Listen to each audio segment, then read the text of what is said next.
Good afternoon national news time. मैं Mohammad Sameer Ansari, crime reporter of national news time, powered by Agro Manthan newspaper.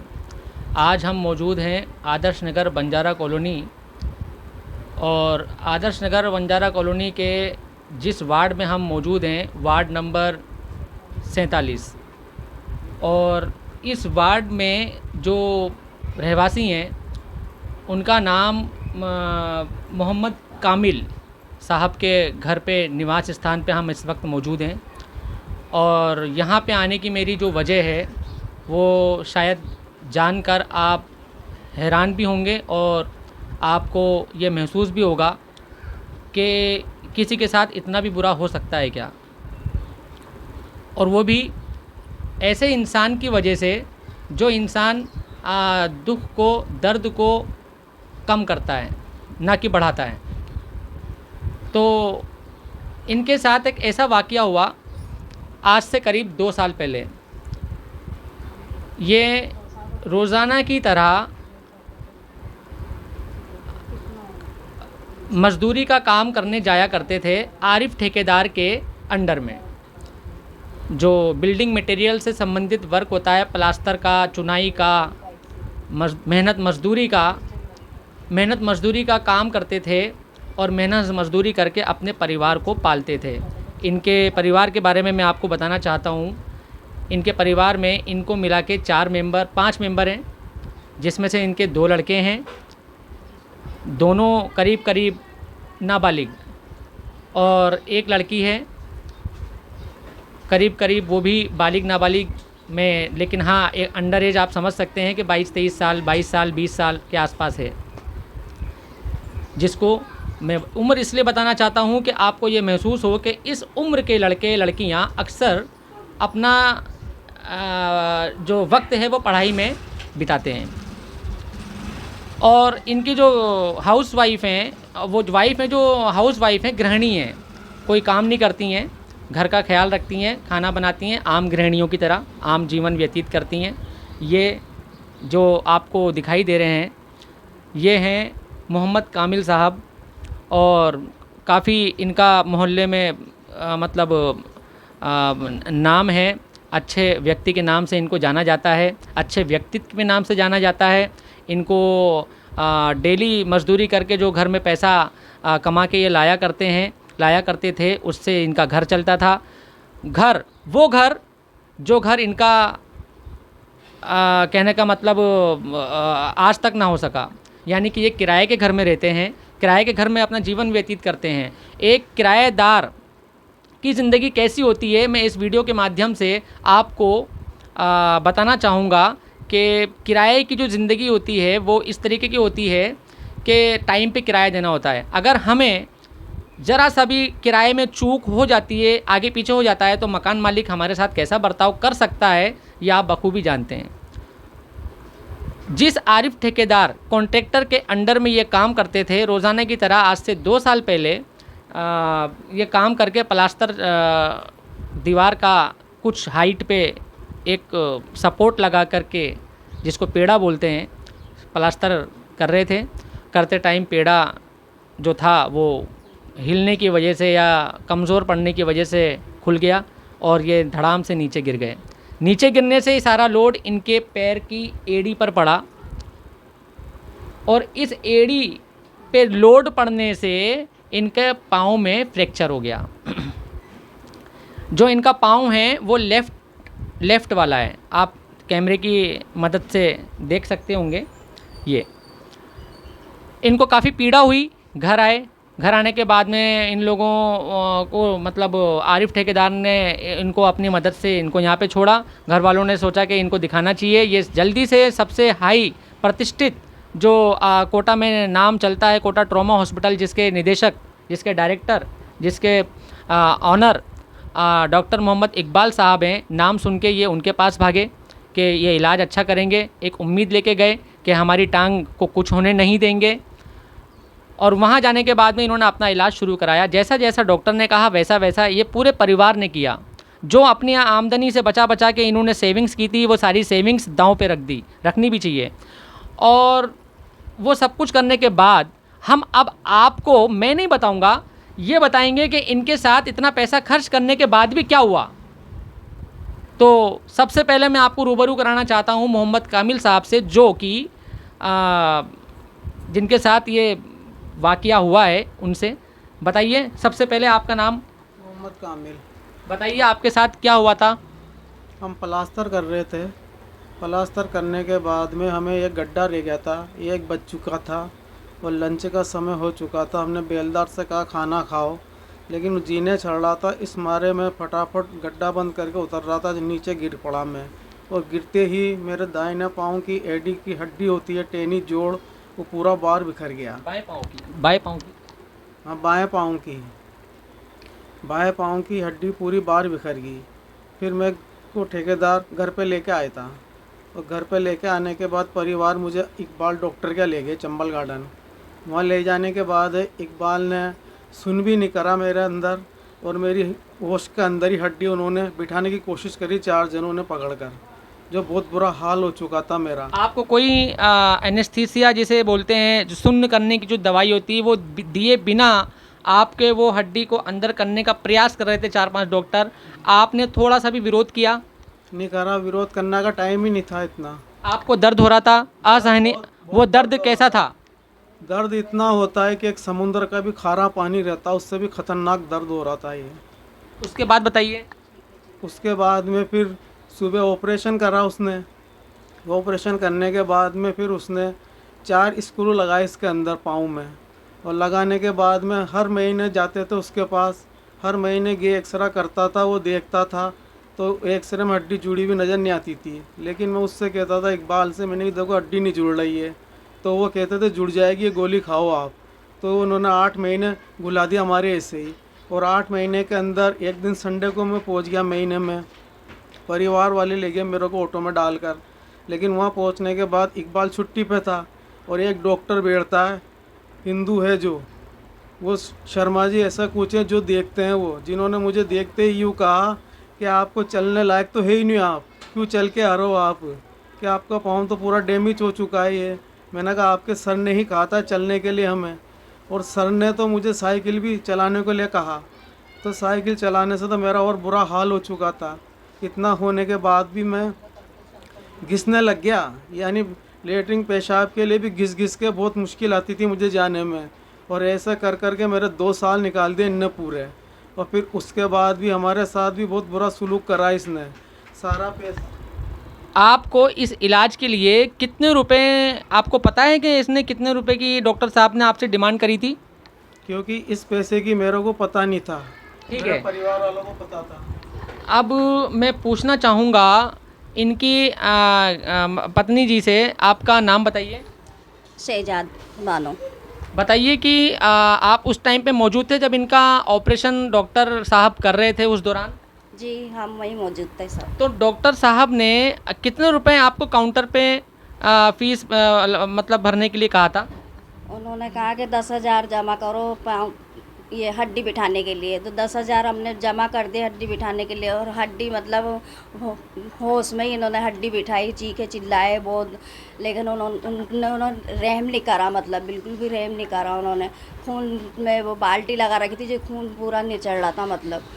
और फिर इसके बाद भी मतलब उन्होंने पट्टी बांध बुधा के रात को कह दिया कि सुबह देखेंगे। सुबह देखा तो वही हड्डी वापस बिखरी मिली।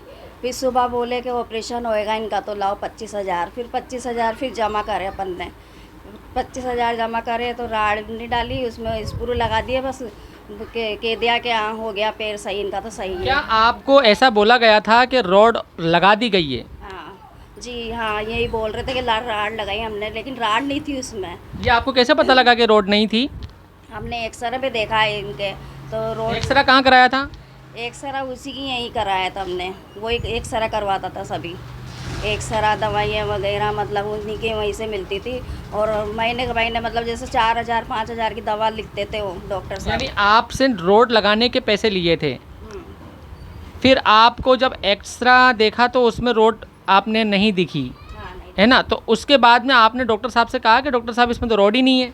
हाँ, हमने बोला ना डॉक्टर साहब इनका तो पैर में रोड ही नहीं है, इनके तो स्क्रू है। और आपने बोला कि साइकिल चलाओ, खूब साइकिल भी खूब चलाई इन्होंने। साइकिल चलाई तो पूरे बोल्ट नट बोल्ट बाहर आ गए इनके। बाहर आ गए तो पेट टेढ़ा, बिल्कुल टेढ़ा नज़र आने लग गया। मतलब सब कहने लगे कि पेट तो टेढ़ा हो रहा है इनका, ये कैसा पेट सही करा इन्होंने। हम जाके कहते थे, जो नहीं कहते थे हो जाएगा पेट तो सही। एक डॉक्टर साहब बैठे हुए मिले हमें वहाँ पर। उन्होंने कहा कि ये पेट तो पूरा इकबाल डॉक्टर ने ख़राब कर दिया, क्या सही करा उन्होंने। लेकिन हमने कहा कि उनसे जो कहने लगे डॉक्टर साहब तो झूठे हैं, वो तो झूठ। उन डॉक्टर साहब का नाम क्या था, बता सकते हैं? मैंने क्या नाम था उनका, नागौर शायद है, नागेर जोशी हैं। अच्छा, वहीं बैठते हैं अपने टीटीओ क्या नाम से अपना कोटा ट्रॉमा में वहीं बैठते हैं। हाँ, वहीं बैठ। उस टाइम पे वहीं बैठते थे, अब पता नहीं वो उनका वहाँ से। अब वो पता हाँ हाँ। अब मैं आपसे रूबरू करवाना चाहूँगा इनके फैमिली के तीसरे होनहार सदस्य मोहम्मद आकिब जी से। और ये आपको बताएंगे कि एक जो पुत्र होता है, वो पुत्र जो पिता का ध्यान रखने वाला, पिता का भार अपने कंधों पे उठाने वाला और उस दौरान हर वक्त साथ देने वाला, शायद ये इन सब से अच्छा वो बातें बता सकें जो बातें अभी ये नहीं बता पाए हैं। मेमोरी की वजह से समझ लीजिए, एक उम्र की वजह से समझ लीजिए, या प्रेशर की वजह से समझ लीजिए। लेकिन हमारे जो मोहम्मद आकिब जी हैं, वो हो सकता है कि आपको सच्चाई से और ज़्यादा सच्चाई से रूबरू कराएं। बताइए आपके पापा के साथ उस वक्त ऑपरेशन के दौरान की कहानी क्या हुआ था? मेरे पापा के ऑपरेशन जब हुआ था कोटा ट्रॉमा हॉस्पिटल में, और उसके बाद में जब हम डॉक्टर साहब को दिखाने गए तो डॉक्टर साहब वहाँ पे, डॉक्टर इकबाल जी नहीं मिले। संडे का दिन था, डॉक्टर नागरेश जोशी जी वहाँ पे मिले थे। तो नागरेश जोशी ने देखते ही एक्सरा देखते ही बोला क्या ऑपरेशन तो फेल हो चुका है और पैर तो चलने के लायक नहीं है, पैर में मवाद पड़ चुकी है, पैर तो या तो कटेगा या फिर इसका ऑपरेशन होगा। मैं बात काटना चाहूँगा, मोहम्मद इकबाल डॉक्टर जो थे उनके हिसाब से आपका काम बढ़िया हुआ, और वहीं के उनके जो मतलब डॉक्टर जो कलीग्स होते हैं जो साथ में मिलके काम करते हैं, उनके अकॉर्डिंग आपका जो ये ऑपरेशन था ये फेल हो गया था। यानी कि दोनों में आपसी सहमति नहीं थी, आपसी बातचीत नहीं थी, आपसे मशवरे नहीं हुए ऑपरेशन करने से पहले ना ऑपरेशन करने के बाद। यही कहना चाहेंगे? जी जी बिल्कुल। और इसके डॉक्टर बाद नागरेश जोशी जी ने कहा क्या ये तो पैर ख़राब हो चुका है, इसका ऑपरेशन होगा। तो फिर उन्होंने कहा, अगले दिन मंडे के दिन हम दोबारा गए तो डॉक्टर साहब वहाँ पे मिले इकबाल जी। तो उनसे कहा कि सर हमें ऑपरेशन करवाना है, दोबारा इनका ऑपरेशन फेल हो चुका है। तो उन्होंने कहा ये तो सर माइंडेड है। डॉक्टर नागरेश जोशी के लिए डॉक्टर इकबाल जी ने कहा ये तो माइंडेड है, इनका दिमाग ऐसा ही है, तो ये कुछ भी बोल देते हैं। जबकि मेरे पापा का पैर वाकई में ख़राब हो चुका था। हम इनको डायरेक्ट MBBS हॉस्पिटल लेके गए और वहाँ पे डॉक्टर मीणा जी को हमने दिखाया, उन्होंने कहा ऑपरेशन फेल हो चुका है। तो उन्होंने कहा कोविड का समय था, उस समय ऑपरेशन वहाँ पे सक्सेस नहीं हो पाया, तो वहाँ पे ऑपरेशन हमने कराया नहीं। उन्होंने कहा प्राइवेट ऑपरेशन कराना पड़ेगा, अगर नहीं करा पाओगे तो इनका पैर काटने की नौबत आ जाएगी। कोविड के समय वहाँ पे कोविड के पेशेंट थे तो वहाँ पे ऑपरेशन नहीं करवा पाए हम। तो यहाँ पे हमने TT हॉस्पिटल के अंदर डॉक्टर तनिया शर्मा जी को, मेरे पापा को दिखाया। अभी मैं वहाँ पे आपको नहीं ले जाना चाहूँगा। आप मुझे सबसे पहले ये बताइए कि फ़ीस कितनी आपसे चार्ज की इन लोगों ने? डॉक्टर इकबाल जी ने शुरू में फर्स्ट टाइम जब हड्डी बिठाई है, जब 10,000 रुपये हमसे लिया गया, उसके बाद में 25,000 रुपये हमसे ऑपरेशन के समय लिया गया। जब हमें छुट्टी का समय आया तब बोला गया कि 15,000 रुपये और जमा कराइए। 15,000 रुपये फिर हमने जमा कराए। फिर बोला गया कि जन आधार आपका लगेगा, जन आधार भी हमारा लगा दिया। छुट्टी के बाद में जन जनाधार क्यों लिया गया? मैं जनाधार क्या होता है? भामाशाह जो होता है, भामाशाह जो गवर्नमेंट का होता है, वो हमसे मांगा गया। अच्छा, वो फ्री इलाज वाला, जिससे आपका राशन अगर चालू है तो वो जनाधार भी आपका चालू होता है, जिससे आप फ्री इलाज करा सकते हैं दुख बीमारी परेशानी में। तो बहुत अच्छी बात है कि आपका जनाधार चालू है। लेकिन उस जनाधार चालू होने के बाद भी आपसे जो कैश पैसा लिया गया है वो आप रिटर्न भी नहीं करा, और हमने मांगा भी सही, जबकि भामाशाह हमारा लग चुका था। तो हमने मांगा, उन्होंने कहा कि अब भामाशाह का पेमेंट रिफंड नहीं होगा, और जो कैश पैसा लिया गया वो भामाशाह के अंदर ही आता है। कितना पेमेंट आपके जनाधार से इन्होंने विड्रॉल किया था? 80 से 85,000 रुपये के समथिंग। इसके आपके पास प्रूफ हैं? जी, हमारे पास रसीदें इसकी है, इसकी रसीदें हमने गवर्नमेंट निकलवाई है ई मित्र द्वारा। और कैश की भी स्लिप है आपके पास? कैश की भी रसीद है हमारे पास में, और कुछ बिल हमारे को डॉक्टर साहब ने दिए भी नहीं, जो भामाशाह में इंक्लूड कर दिया कैश पैसा भी हमारा। यानी कि सरासर हमारे साथ धोखागिरी करी है डॉक्टर साहब ने। ठीक है, फिर इसके बाद जब आपसे चार्ज लिया गया, आप वहाँ पे ऑपरेशन नहीं करा पाए और उसके बाद में कोविड की वजह से आपने MBS हॉस्पिटल लेके गए। जी जी जी फिर वहाँ पे एक्सरे हुआ। जी, वहाँ पे एक्सरे हुआ। डॉक्टर साहब ने बोला, डॉक्टर मीणा जी वहाँ पे MBBS में बैठते हैं हड्डी के, तो उन्होंने बोला कि यहाँ पे ऑपरेशन नहीं हो पाएगा क्योंकि कोविड चल रहा है। तो फिर उन्होंने बोला आपको जल्द से जल्द कराना पड़ेगा, अगर नहीं करा पाओगे तो पैर काटने की नौबत आ जाएगी। मुझे एक बात का सवाल का जवाब और दे दीजिए कि उस वक्त जब इनके पैर में रॉड डाल दी थी, ऐसे डॉक्टर का कहना था, ये बात कब वेरीफाई हुई और किसके ज़रिए वेरीफाई हुई कि आपको ये पता चला कि इनके पैर में तो रोड ही नहीं है? डॉक्टर मीणा जी द्वारा हमें ये वेरीफाई हुआ। डॉक्टर मीणा जी ने बोला इसके अंदर रोड डली नहीं है, सिर्फ स्क्रू और प्लेट के जरिए लगाए गए हैं, तो रोड इसके अंदर है ही नहीं है, तो ऑपरेशन फेल तो होना ही है। और मेरे पापा से साइकिल तक चलवा दी। कहाँ बैठते हैं वो डॉक्टर मीणा जी? डॉक्टर मीणा जी MBBS हॉस्पिटल में ही यानी गवर्नमेंट डॉक्टर है। गवर्नमेंट डॉक्टर है। ठीक है, इसके बाद में आप इनका पैर जो कि मतलब गलत ऑपरेशन हुआ था और वो काफ़ी इन्फेक्शन हो सकता था आगे भी, तो इसको रोकने के लिए और इनका पाँव बचाने के लिए आपने क्या प्रयास किया? इनका प्रयास यही किया कि उन्होंने कहा कि आप बाहर इसका इलाज करा लिए प्राइवेट हॉस्पिटल में। तो हमने प्राइवेट हॉस्पिटल में, हमारी हैसियत नहीं थी, कंडीशन बहुत ख़राब हो चुकी थी क्योंकि पूरी तरीके से हम बर्बाद हो चुके थे। फिर हम डॉक्टर ये तनिया शर्मा जी के पास हम TT हॉस्पिटल गए, तो वहाँ पे हमने इनको दिखाया, तो उन्होंने बोला ऑपरेशन तो कराना ही पड़ेगा कैसे भी करके। बाकी उस समय कोविड चल रहा था, उन्होंने कहा कि मैं इसमें कुछ रियायत आपको दूंगा, बाकी जो खर्चा है कम से कम 50-60 हज़ार रुपये का मैक्सिमम खर्चा आएगा, फिर भी मैं आपको जो भी होगा इसके अंदर हो जाएगा। इसके अंदर कुछ हिदायत हमें मिली, समथिंग हमसे 40 से 42 हज़ार रुपये के समथिंग हमसे लिया गया, जो कि ऑपरेशन मेरे पापा का डॉक्टर तनिया शर्मा जी ने किया, वहाँ से मेरे पापा का पैर बचा दिया गया।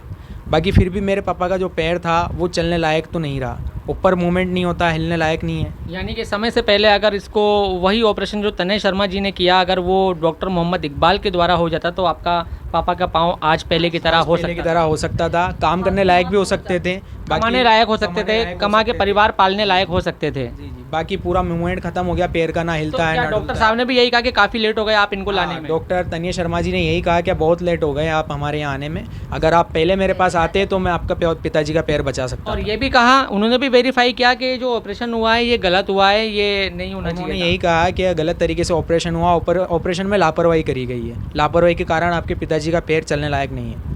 तो फिर आपने वो रुपए की व्यवस्था कैसे करी जो उन्होंने व्यवस्था? हमारे पास में कुछ नहीं था, हमारे पास में जो पहले भी ऑपरेशन के लिए जब हमने अरेंज करा, वो उस समय भी हमने गाड़ी बेच के इनका ऑपरेशन करा है। अब हमारे पास में कुछ नहीं था, हमने लोन लेके इनका ऑपरेशन करा है। लोन के लिए भी हमने कर्जा भी करा है, कुछ कर्जा भी हमारे ऊपर है, लोन भी हमारे ऊपर है। उसके भी प्रूफ हैं आपके पास? उसके भी हमारे पास पूरे प्रूफ है। देखिए, इस तरीके से डॉक्टर्स ने जो कालाबाजारी कर रखी है, जनाधार से किस तरीके से बिना लोगों को पता चले रुपए विड्रॉल करना, और किस तरीके से, क्योंकि कोई ये बैंक डिटेल तो है नहीं कि बैंक डिटेल में जाके डायरी एंट्री करवा के या फिर मोबाइल में SMS के ज़रिए पता चले कि सरकार ने ये योजना तो बहुत अच्छी निकाली है, लेकिन आजकल जो काला धंधा, काला बाज़ारी डॉक्टर्स की वजह से चलती है कि जनाधार से भी पैसे विड्रॉल कर लेते हैं और इसके साथ साथ कैश पेमेंट भी ले लेते हैं और उसकी भी स्लिप नहीं देते हैं, और भी बहुत कुछ वगैरह वगैरह। जैसे कि अभी ऑफ कैमरा मेरे मोहम्मद आकिब जी से बात हुई थी कि इन्होंने मुझे बताया था कि वो बिल्स भी इन्होंने किसी के ज़रिए रिकॉर्ड से निकलवाए, तब जाके अगर बाई चांस उनको ये पता होता कि ये बिल्स ये क्यों मांग रहे हैं, तो हो सकता है वो बिल्स भी इनको नहीं मिलते। क्यों ऐसे ही? सही बात है, नहीं मिलते वो बिल भी। बाकी वो बिल हमने किसी के ज़रिए निकलवाए, तब जाके हमें बिल मिले हैं, नहीं तो हमारे पास बिल भी नहीं थे। और कुछ बिल हमारे डॉक्टर साहब ने दिए भी नहीं, जो बड़े बड़े अमाउंट के थे वो बिल भी हमें नहीं दिए गए। तो ये मतलब कंडीशन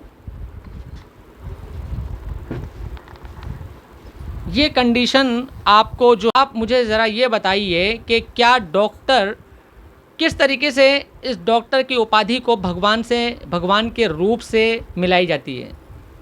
किस तरीके से डॉक्टर भगवान का रूप धरती पर माना जाता है? किस तरीके से आप इसको व्यक्त करेंगे, किस तरीके से आप इसको डिफ़ाइन करेंगे? क्या डॉक्टर का यही काम होता है कि आम आदमी जो गरीबी से जूझ रहा है, जो अपना जीवन यापन डेली की कमा के ला करके डेली अपने परिवार का पालन पोषण कर रहा है, वो उससे भी मोहताज हो जाए और गरीबी के साथ साथ इस देश का कर्जदार हो जाए? और मैं अब ज़्यादा बात ना करके एक सवाल मैं आखिरी और पूछना चाहूँगा, क्योंकि वीडियो भी कुछ ज़्यादा लंबा हो रहा है, कि अब की स्थिति कैसी है? अब आप घर का खर्चा, जैसे कि मैं अभी एक कमरे में मौजूद हूँ, तो ये कमरा, ये घर आपका है? किराए का है, ये किराए से ले रखा हमने। इसका किराया भी बहुत मुश्किल से निकलता है हमसे। लड़के के काम करता है, लेकिन अभी काम धंधे कम चल रहे हैं बहुत। लड़की की अलग शादी आ रही है, शादी का पैसा अलग नहीं है। जो पैसा जुड़ा हुआ था वो सब इनके पैर के इलाज में लग चुका। हमने प्लॉट खरीदने के लिए भी रख रखे थे थोड़े बहुत पैसे, वो भी सब इसी में लग गए। अब हमारी ये होगी स्थिति, तो मतलब खाने पीने के भी मतलब लाले पड़ने लग गए बहुत ज़्यादा परेशान हो चुके हैं। आपके बच्चे अभी भी पढ़ाई करते हैं? अब पढ़ाई नहीं करते। पढ़ाई कराओ तो पैसा चाहिए, उसमें पैसे की फीस कहाँ से लाए, ट्यूशन के फीस पैसे कहाँ से लेके आए, पैसे की व्यवस्था नहीं है हमारे पास, कहाँ से लाए। तो अब आपका घर का खर्च, जो एक ज़रूरी चीज़ें होती हैं खाने पीने के लिए, नाश्ते पानी के लिए, वो आप कैसे मैनेज करते हैं?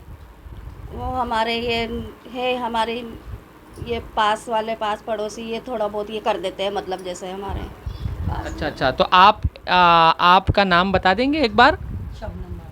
तो शबनम जी, आप एक इंसानियत के नाते आप इनकी मदद करती हैं ज़रूरत बेज़रूरत? हाँ करते हैं ना, मदद करते हैं। अच्छा, तो क्या लगता है कि परिवार वाकई में गरीबी से और बहुत ज़्यादा परेशानी से जूझ रहा है? हाँ बहुत ज़्यादा गरीबी से जूझ रही है और इनकी मदद होनी चाहिए? हाँ होनी चाहिए इनकी मदद। अभी बच्ची लड़की की शादी है, देखो कौन देगा इतना पैसा, लाखों लगता है इस शादी में। और हर इंसान आज के इस दौर में, जो कोरोना हमारे बीच में से गया है, और उस दौर को देखते हुए हर इंसान टूटा हुआ है, और हर इंसान के पास जो जमा पूंजी थी वो काम नहीं करने की वजह से वो पैसा घर में ही खर्च हुआ है। हर इंसान परेशान है। हेल्प भी अगर ये लेंगे तो कब तक लेंगे, एहसान भी अगर किसी का लेंगे तो कब तक लेंगे। इंसान को खुद को शर्म आ जाती है कभी बार बार मांगते। ये वीडियो के माध्यम से मैं, ये कड़वा सच है, लेकिन मैं आपको इस वीडियो के माध्यम से सच्चाई दिखाना चाहता हूँ कि आप अगर इस जगह होते और आपको हर वक्त ज़रूरत पड़ती कुछ न कुछ चीज़ मांगने की, अपने पड़ोसियों से, अपने रिश्तेदारों से, अपने आसपास वालों से, अपने भाई से, तो भी क्या भाई आपको हर वक्त खड़ा मिलता? उसकी खुद की फैमिली नहीं चलानी उसको? कौन जिम्मेदार है इनका आगे की मतलब पालन पोषण के लिए? इनके जो भी आगे काम होने वाले हैं, जैसे कि इन्होंने बताया लड़की की शादी होने वाली है, या इनके मकान के लिए पैसा नहीं है इनके पास में, कौन जिम्मेदार है इसका? इनके मोहताजी का कौन जिम्मेदार है? मैं आपसे पूछता हूँ, मुझे जल्दी से कमेंट करके बताइए कि इनकी इस हालत का जिम्मेदार वो डॉक्टर को माने या किसको माना जाए। धन्यवाद आपका।